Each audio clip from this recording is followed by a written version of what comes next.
안녕하세요. 서울근본통내과 임용석입니다. 오늘은 당뇨 환자에 있어서 자율신경 치료에 대해서 설명드리도록 하겠습니다. 자율신경 치료의 성분은 포도당임을 설명을 드렸고, 대부분의 환자분들은 포도당이라는 것에 특별한 궁금증을 갖지 않으시지만, 당뇨 환자분들, 특히 심한 당뇨 환자분들은 포도당이 당을 올릴 수 있기 때문에, 당뇨를 악화시킬 수 있기 때문에 궁금해하시는 분이 있습니다.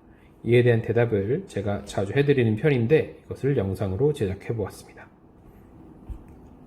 일반적으로 자율신경 주사는 2방에서 4방, 때에 따라서는 4방에서 8방 정도의 주사 치료를 하게 됩니다. 10cc에는 포도당 0.5g이 들어가 있게 돼 있고, 일반적으로 포도당은 탄수화물의 일종으로 일반적으로 알려져 있는 내용을 바탕으로 탄수화물 1g은 우리 몸의 혈당을 3mg/dl를 올리게 되어 있습니다. 무슨 말이냐면, 우리가 혈당이 110이었는데 이론적으로 주사 치료를 하고 나서 1g의 탄수화물을 만약에 흡수하게 된다면 113까지도 오를 수 있다는 말입니다. 하지만 10cc에는 0.5g이 들어있고, 그렇기 때문에 이론적으로는 1.5mg/dl, 실제로는 혈당이 110이면 자율신경 치료가 끝난 뒤에는 111.5 정도로 약간 올라갈 수 있다라는 말씀입니다. 혈당과 당화 혈색소를 나타낸 표입니다. 일반적인 당뇨의 기준은 6.5이고, 이것이 7.0 또는 7.5로 증가할 때 평균 혈당은 약 17mg/dl가 올라야 돼 있습니다. 이거는 평균 혈당입니다. 일시적인 혈당은 아니고, 꾸준히 평균적으로 혈당이 이 정도 올랐을 때 오른다는 것을 나타내고 있는 표입니다. 그래서 다시 앞으로 돌아가 보면 수학이 조금 어렵지만, 당화혈색소가 0.5 정도가 오르려면, 즉 6.5였던 환자분이 7.0이 되고 7.0이었던 환자분이 7.5가 되기 위해서는 평균적으로 혈당이 17mg/dl가 올라야 합니다. 평균과 일시적으로 혈당 오르는 건 다르지만, 그럼에도 불구하고 우리가 만약에 1.5mg/dl 혈당이 꾸준히 오른다고 하면, 바꿔 말하면 지속적으로 주사를 꾸준히 맞았을 때 오르는 혈당은 0.04% 정도의 혈당이 오르게 됩니다.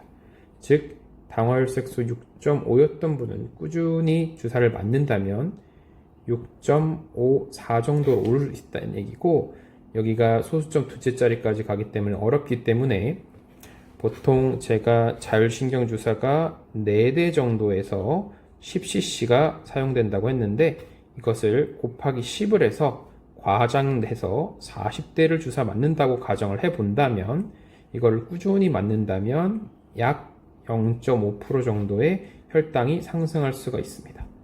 어디까지나 이론적인 이야기고요. 하지만 제가 과거에 경험했던 환자분을 바탕으로 다시 한번 이야기 드리도록 하겠습니다. 그분은 이제 70대 여자 환자분이셨고요. 자율신경 치료를 꾸준히 2달에서 3달 정도 치료를 받으셨습니다. 주사 대수도 절대 작지 않았습니다. 한 10대 정도 주사 치료를 했었는데, 그분이 당뇨가 거의 20년에서 30년 정도 된 당뇨가 있으셨습니다. 그분이 저에게 치료를 받기 가장 불편하셨던 거는 소화불량이라는 증상이었고요. 당뇨가 오래되면 당뇨병성 위마비라는 것이 있습니다. 대부분 2형 당뇨이기 때문에 2형 당뇨에서 30%에서 관찰된다고 하고, 당뇨의 유병 기간이 길면 길수록 당연히 당뇨의 합병증은 가능성은 올라가게 됩니다. 따라서 당뇨병성 위마비, 즉 소화불량, 그리고 속이 더부룩함 등의 증상이 발생할 수밖에 없습니다. 그래서 이것을 자율신경 치료로 치료를 해드렸었는데요.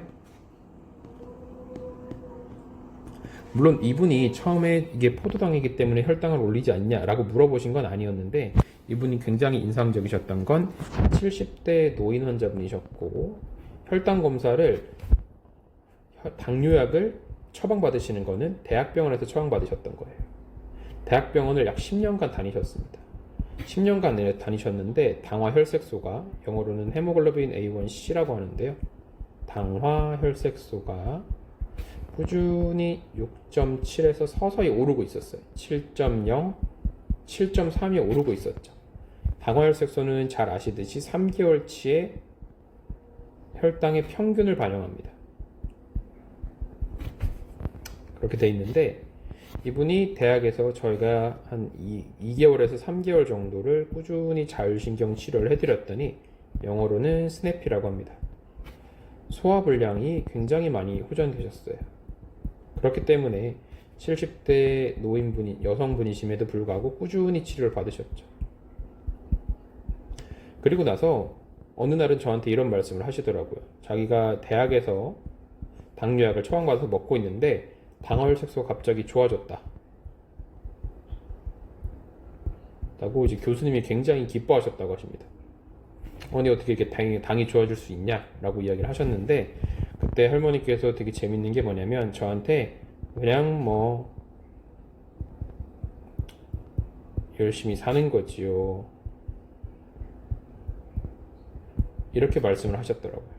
그러고는 저에게 와서 본인이 경험을 해보니까 자기가 확실히 느끼는데 주사 치료 후에 소화불량이 많이 개선이 되었고 그로 인해서 본인은 당뇨가 오히려 수치가 떨어졌다, 좋아졌다 라고 하신다고 합니다. 근데 그거를 이제 대학 교수님한테 어차피 이 자율신경 치료라는 거를 말씀을 드려도 사실 잘 모를 거라는 걸 알고 대학에서의 보통 진료 시간은 2분에서 3분 정도 굉장히 짧은 시간이기 때문에 말씀을 드리지 않았다고 합니다. 그래서 아직까지도 기억에 남는 증례였습니다. 정리하자면 자율신경 치료, 스냅이라는 치료는 당뇨병성 미마비 환자분들한테서 일시적인 포도당을 주입하기 때문에 일시적인 혈당의 아주 극미한 상승을 불러일으킬 수는 있지만 궁극적으로는 당뇨병성 위마비를 영어로는 DM 가스트로패시라고 하는데요. 이거를 호전시키기 때문에 궁극적으로는 당뇨를 좋아지게 합니다. 특히 당뇨병성 위마비가 있으신 분들한테 굉장히 도움이 되고요. 그리고 당뇨병성 위마비가 없다 하더라도 실제 자율신경 치료에 들어간 포도당의 양 자체가 굉장히 미량이기 때문에 이로 인한 일시적인 혈당 상승은 거의 무관하다고 보실 수 있겠습니다. 오늘은 당뇨병 환자분한테 있어서의 자율신경 치료에 대해서 설명드렸습니다. 영상 시청해주셔서 감사합니다.